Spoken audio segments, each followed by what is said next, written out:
You have to go to the doctor for one to make sure you're okay, and to document whatever injuries that they're going to find, because that's going to help you on the insurance part on the back end. If I don't have any documentation to show a client is injured, it makes the case a whole lot more difficult. And a lot of attorneys are not even going to be able to take your case if there's no medical documentation showing you're injured, because you can't prove it otherwise. It'd just be your word, and that's not a very good case. You need a treatment to show what happened to the client from an independent, doctor that has no stake in the claim. So that's one of the first things you need to do. I wouldn't talk to the insurance if it was me. If I was injured, I'd get an attorney, the local attorney. That you want to get someone who handles these cases all the time too. There's a lot of attorneys that are kind of jack of all trades, but I wouldn't get someone who does divorces and bankruptcies to do my injury claim. I would get someone who just handles that solely. I think that's important. But I also think it's important to get someone who's kind of close to your neck of the woods in those cases too. There's national firms that run ads all over the country, and I don't know. I think if you're in Hamilton, Ohio, where I live, and you get hurt, you probably want someone to at least know where that is. But everyone's gonna make their choice. Some people want to hire the biggest firm they can see on TV. I don't always think that's the best idea. If you want to get someone who's familiar with your area, I think it's important.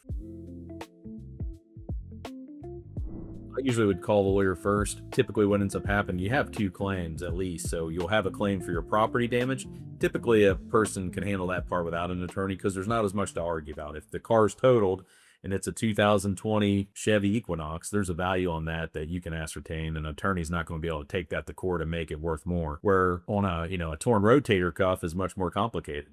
How old's the person? How bad's the tear? Did it need surgery? How much PT? Did it get better? Did it not? There's a lot more complications. Did they lose wages? You can't just type that into a computer and know what to ask for. That's where the attorney can really kind of fight for you and advocate to get a fair value. So most of the time we're helping on the injury medical claim, which is separate from the car. Usually the car gets handled within, the first, couple weeks or a month without a whole lot of help from us. We will give some advice sometimes, but usually that part the client can talk about with the insurance.